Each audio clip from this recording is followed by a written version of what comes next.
নতুন করে 12,000 পুলিশ নিয়োগের সিদ্ধান্তের কথা জানালেন মুখ্যমন্ত্রী মমতা বন্দ্যোপাধ্যায় এবং তিনি বলেন সোমবার এই পুলিশ নিয়োগ নিয়ে একটা বিজ্ঞপ্তি জারি করা হবে এবং এই পুলিশের ডিউটি।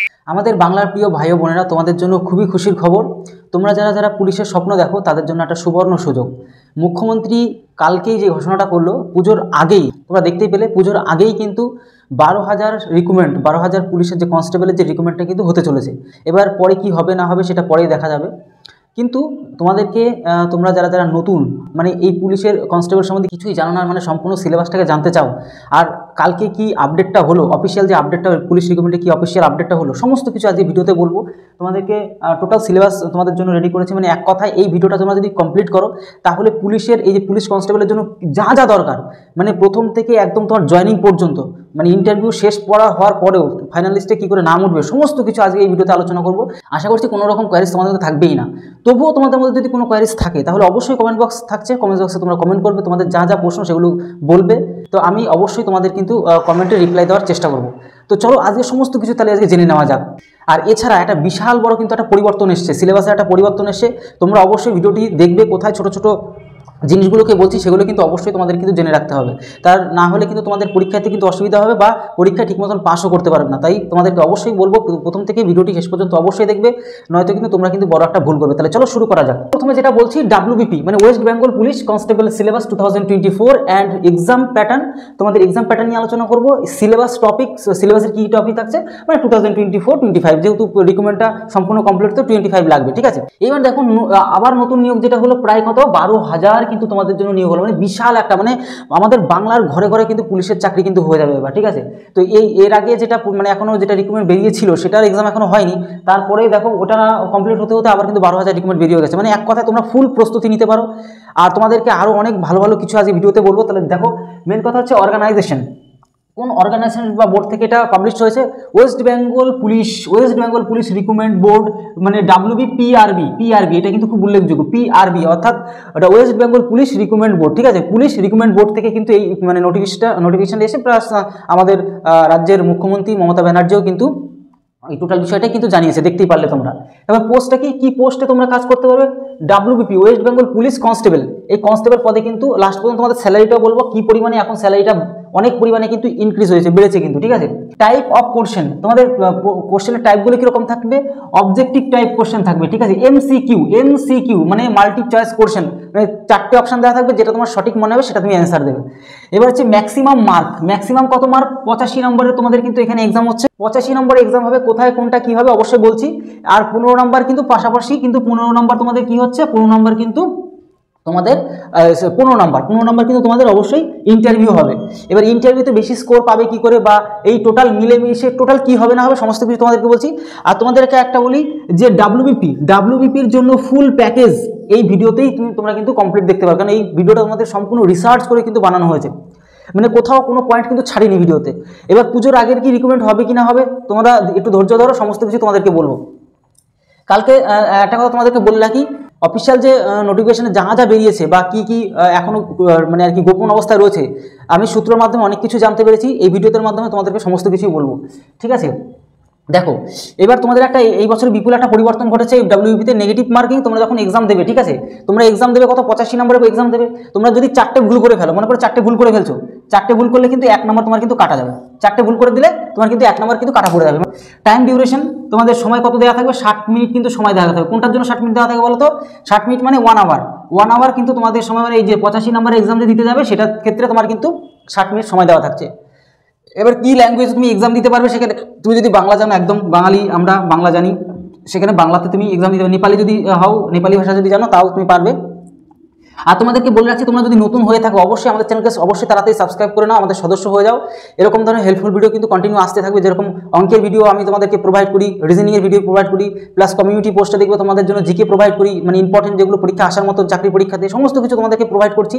তোমরা যদি নতুন হয় তাহলে অবশ্যই আমাদের নতুন সদস্য হয়ে যাও। তো মেন কথা হচ্ছে এটাই। তারপরে পরবর্তীতে দেখো এক্সাম স্টেজ কতটা, মানে সিস্টেম, মানে কতটা ধাপে ধাপে পরীক্ষা হবে।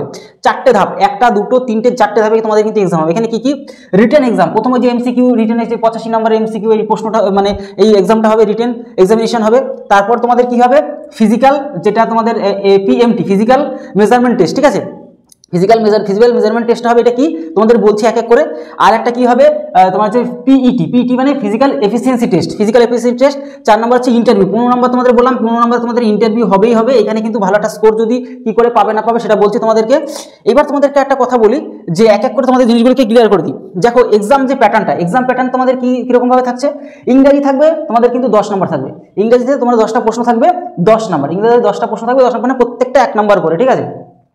তারপর তোমরা দেখো এখানে জিকে প্লাস জিকে মানে জেনারেল অ্যাওয়ারনেস, আর জিকে জেনারেল নলেজ মানে আর হচ্ছে কারেন্ট অ্যাফেয়ার্স কিছু থাকবে। মোটামুটি এসব মিলিয়ে মিশিয়ে তোমাদের এখানে 25টা প্রশ্ন থাকবে, এখানে 25টা প্রশ্ন থাকবে, 25 নম্বর কিন্তু এখানে থাকছে, ঠিক আছে।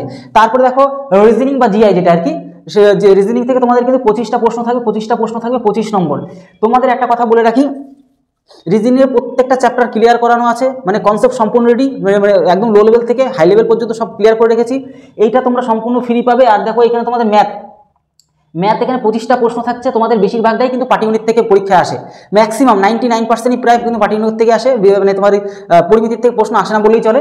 এখানে কিন্তু 25টা। এইবার তোমাদেরকে একটা বিগ অফার দিই যে অঙ্কটাকে একদম তোমাদের চ্যালেঞ্জের সাথে শেখাবো, একদম চ্যালেঞ্জ দিয়ে শেখাবো, একদম 100% গ্যারান্টি দিয়ে শেখাবো। অনেকেই শিখেছে, অনেকেই কিন্তু আমাদের কাছ থেকে সার্ভিসও পেয়েছে। তো এটাই তোমাদেরকে বলতে চাচ্ছি, তোমরা যারা অঙ্কটাকে খুব ভালো করে শিখতে চাও, মনে করে কাটাকুটি বুঝতে পারো না ঠিক মতন, মানে তারপরে একবার করে অঙ্ক বুঝতে পারো না, তাড়াতাড়ি ক্যালকুলেশন করে অঙ্ক বের করে আনতে পারো না, মানে এক কথায় অঙ্কে কাঁচা, এমন যদি তোমার পরিস্থিতি থাকে। আর সবার প্রথমে একটা তো তোমাদের কথা বলে রাখি, গাছের গোড়ায় কিন্তু প্রথমে জল দিতে হয়, আগায় জল দিলে কোনো কাজ হবে না। তাই প্রথমত চ্যাপ্টারগুলোকে ভালো করে শিখতে হয়। প্রত্যেকটা চ্যাপ্টার তোমাদের জন্য বানানো আছে। তোমরা যারা অ্যাডমিশন নিয়েছো তারা তো শিখতেই পাচ্ছ। আর তোমরা যদি এখন অ্যাডমিশন নিয়ে না থাকো, মানে ভালো করে প্রস্তুতি নিতে চাও, তাহলে অবশ্যই কিন্তু নিতে পারো, ভালো করে অঙ্কটাকে একবারে কমপ্লিট করার জন্য। মানে কোথাও আর পরবর্তীতে আর অঙ্কতে যদি সমস্যা না বাঁধাতে চাও, তাহলে অবশ্যই সেটা করতে পারো, ঠিক আছে। তার জন্য তোমাদেরকে জিনিসটা বলে দিলাম, না বললে তো বুঝতেও পারতে না, জানতেও পারতে না। 25টা তোমাদের কোশ্চেন থাকছে, 85 নম্বর কিন্তু এখানে তোমাদের থাকছে। এবার তোমাদেরকে একটা কথা বলো, স্যালারিটা তো অবশ্যই বলছি। তোমাদের যে সিলেবাসটা অবশ্যই স্ক্রিনে তোমাদেরকে দিয়ে দিচ্ছি। সেখানে তোমার ইংলিশের সিলেবাস, তোমার হচ্ছে জিকে আর তোমার জিকের সিলেবাস, রিজনিংয়ের সিলেবাস, তারপর হচ্ছে ম্যাথের সিলেবাস, ঠিক আছে। তোমরা ওখানে দেখতে পেলে ম্যাক্সিমামটা। আর তো বাদ বাকিটা বলে। এবার স্যালারির কথাটা তো অবশ্যই বলো। স্যালারির কথাটা কি, স্যালারিটা কিন্তু বিপুল পরিমাণে আগের থেকে ইনক্রিজ হয়েছে। মোটামুটি শুরু থেকে প্রায় 30,000 টাকা থেকে শুরু, 30,000 টাকা থেকে শুরু। তুমি যদি কাজ করতে করতে বিভিন্ন ধরনের এক্সট্রা ইনকাম হয় এখানে, ঠিক আছে, 70,000 টাকা প্লাস কিন্তু এখানে স্যালারি হয়। ধীরে ধীরে তোমার যত আর কি ওখানে তুমি কর্মরত হতে থাকবে বছরকে বছর, তোমার কিন্তু এই স্যালারিটা কিন্তু ধীরে ধীরে কিন্তু আর বাড়তে থাকে। পুলিশের ইনকাম কিন্তু প্রচুর পরিমাণে হয়, ঠিক আছে। এবার তোমাদেরকে বলি যে এই যে ফিজিক্যাল যে মেজারমেন্ট টেস্ট, এখানে কি হচ্ছে, তোমাদের হাইট, ওয়েট আর হচ্ছে চেস্ট মাপা হয়। মেয়েদের চেস্ট মাপা হয় না, শুধুমাত্র মেয়েদের চেস্টই মাপা হয় না, আর বাদ বাকি সবই মাপা হয়, ঠিক আছে। তো এখানে দেখো যে গোর্খা, রাজবংশী আর হচ্ছে কি তুমি গারওয়ালি যদি হও, সেখানে কিন্তু হাইটের একটু ছাড় দেওয়া হয়। সেখানে ছেলেদের ক্ষেত্রে 160 সেন্টিমিটার যদি হতে পারো, তবেই কিন্তু তুমি এখানে যোগ্য। এবং ওয়েট কত হতে হবে, 160 সেন্টিমিটার, মানে তাদেরকে ওয়েট হতে হবে 53 কেজির মধ্যে। আর হচ্ছে গিয়ে বুকের যে মানে ছাতিটা, বুকের মাপ হতে হবে 76 সেন্টিমিটার। আর বুক ফুলিয়ে, মানে এরকমভাবে বুঝতেই পারছো, তোমরা যদি নতুন হয়ে থাকো জানতে পারবে না হয়তো, এইভাবে তোমাদের ফোলাতে হবে, বুক ফুলে 5 সেন্টিমিটার ফোলাতে হবে, ঠিক আছে। আমার প্রায় 7-8 ফুলে যায় এখানে। তো এটা হলো প্র্যাকটিস করলে এটা সম্ভব, ব্যায়াম করলে এটা হয়ে যাবে, এইসব নিয়ে কোনো চিন্তা নেই। তো আর জেনারেল, ওবিসি আর এসসি যদি হয়ে থাকো, তাহলে কিন্তু হাইটটা কিন্তু একদম নর্মালি 167 সেন্টিমিটার লাগবে। তারপর ওয়েট 57 কেজি কিন্তু লাগবে। আর তোমার চেস্টটা কিন্তু 78 তোমার সেন্টিমিটার হতে হবে। আর হচ্ছে বুক ফুলিয়ে তোমার কিন্তু 5 সেন্টিমিটার বাড়াতে হবে, ঠিক আছে। এটা হলো আমাদের এদের ক্ষেত্রে। এবার দেখো ফিমেলদের হাইটটা কত লাগছে। ফিমেলদের যদি জেনারেল হয়ে যাও, তাহলে 160 সেন্টিমিটার হাইট লাগছে। আর যদি তুমি যে গোর্খা, রাজবংশী, গারওয়ালি আর এসটি যদি হও, তাহলে সেক্ষেত্রে কিন্তু 152 সেন্টিমিটার হলে কিন্তু হয়ে যাচ্ছে। আর মেয়েদের কোনো চেস্ট মাপা হয় না, ঠিক আছে, মেয়েদের চেস্ট মাপা হয় না। এবার দেখো এখানে ফিজিক্যাল আমাদের যে এফিসিয়েন্সি টেস্ট, মানে এফিসিয়েন্সি টেস্ট বলে দৌড়ের কেসটা, ঠিক আছে। তোমাদের যে দৌড়ের তো পরীক্ষা হয় বুঝতেই পারছো, ওই দৌড়ের ক্ষেত্রে কিন্তু তোমাদেরকে অবশ্যই একটা কিন্তু পরিমাপ করা হয়। সেটা কি, ছেলেদের ক্ষেত্রে 1600 মিটার, ছেলেদের ক্ষেত্রে 1600 মিটার রান হয় কত, 6.5 মিনিটের মধ্যে কিন্তু সেটা কভার করতে হবে, ঠিক আছে, ছেলেদের ক্ষেত্রে। এবার লং জাম্প দিতে হবে কি করতে, তার জন্য বলতে সমস্ত কিছু জেনে নাও, তাদের জন্য সমস্যা না। লং জাম্প দিতে হবে কি তো কত, তোমাদের হচ্ছে কি 3.80 মিটার, মানে 3.8 মিটার লং জাম্প দিতে, মানে দৌড়ে এসে লাভ দেওয়া কেসটা। সেখানে কিন্তু তোমার 3বার চান্স দেওয়া হবে, যদি একবার পারো না পারো, দ্বিতীয়বার না পারো, তৃতীয়বার কিন্তু চান্স দেওয়া হবে, ঠিক আছে। চেষ্টা করে একবারই কমপ্লিট করে দেওয়া, ঠিক আছে, সেভাবে প্র্যাকটিস করে যাবে। আচ্ছা, হাই জাম্পটা কত, 1.2 মিটার, 1.2 মিটার মানে এইটুকু 1 মিটার, এরকম একটা হাইটে তোমার কিন্তু জাম্প দিতে হবে, ঠিক আছে। তোমাদের এখানেও কিন্তু 3বার চান্স দেওয়া হবে। শর্ট পুটে ক্ষেত্রে কিন্তু তোমাদের কিন্তু 5.6 মিটার কিন্তু তোমাদের এখানে করতে হবে। আর তোমাদের কিন্তু এখানে 7.26 কেজি কিন্তু এখানে নিতে হবে, ঠিক আছে, শর্ট পাটে। তো তো এটা বুঝতে পারছো, এইটুকু তাহলে আশা করি ক্লিয়ার হয়ে গেল। শর্টপুটে হয়ে গেল 3বার প্রত্যেকটাতেই চান্স রয়েছে। ফিমেলদের ক্ষেত্রে 800 মিটার দৌড় করতে হচ্ছে আর 4 মিনিট কিন্তু সময় দেওয়া হচ্ছে এখানে, ঠিক আছে? 800 মিটার দৌড় আর 4 মিনিট কিন্তু সময় দেওয়া হচ্ছে। আর যদি থার্ড জেন্ডার হয়ে থাকো কেউ, তাহলে সেখানে 800 মিটার দৌড়তে হবে, 3.5 মিনিট কিন্তু সময় দেওয়া হচ্ছে, ঠিক আছে? এবার পুজোর আগে তোমাদের কি রিক্রুটমেন্ট হবে না, ঠিক আছে? এবার তার থেকে বড় কথা হচ্ছে তোমাদের যে বিপুল যে পরিবর্তনটা ঘোষণা করা হয়েছে, আর তোমাদেরকে যেটা আর কি বলা হচ্ছে যে বিপুল পরিমাণে যে ঘটনাটা ঘটছে, মানে যেটা পরিবর্তন ঘটেছে তোমাদের, আগে কি হতো, ট্রেনিং হতো।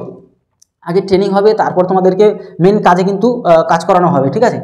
মানে এক কথা হচ্ছে মেন ডিউটি করানো হবে। তো এই ক্ষেত্রে কিন্তু এখন থেকে যে মুখ্যমন্ত্রী কিন্তু সেই ঘোষণা করলো যে এখন থেকে কোনো রকম এখন আর ট্রেনিং হবে না, ডাইরেক্ট তোমার ডিউটির মাধ্যমেই তোমাকে কিন্তু ওই ট্রেনিং দিয়ে দেওয়া হবে, ঠিক আছে? মানে এই তোমাদের এই যে পদ্ধতিটা বা এই যে নিয়মটা কীরকম লাগছে অবশ্যই কমেন্ট বক্সে জানাবে। অ্যাকচুয়ালি তো ফার্স্টে ট্রেনিং হওয়া উচিত, মানে কেউ যদি সঠিক করে না জানে তাহলে কিন্তু সে নিজে বিপদে পড়বে। সে যদি কৌশল না জানে শত্রুপক্ষের সাথে লড়াই করার, তাহলে কিন্তু আলটিমেটলি তো তার জীবন নিয়েও কিন্তু একটা টানাটানি ব্যাপার থাকবে। তো এটা তোমাদের কি মতামত অবশ্যই কমেন্ট বক্সে জানাবে। তো এই হচ্ছে ব্যাপার, সমস্ত বিষয় নিয়ে আলোচনা করলাম। ভিডিওটি তোমাদের কেমন লাগছে, যদি ভালো লেগে থাকে তাহলে একটা লাইক করে দিতে পারো, আর বন্ধুদের কাছেও ভিডিওটি শেয়ার করো প্রচুর পরিমাণে। তো আজ এই ভিডিওটি এই রইল, তত সময় সবাই ভালো থেকো, সুস্থ থেকো। জয় হিন্দ, জয় ভারত। আর সবার শেষে একটা কথাই বলতে চাই, তোমরা যারা ইন ফিউচার আমাদের রাজ্যের পুলিশ হবে তাদের জন্য অবশ্যই কনগ্রাচুলেশন।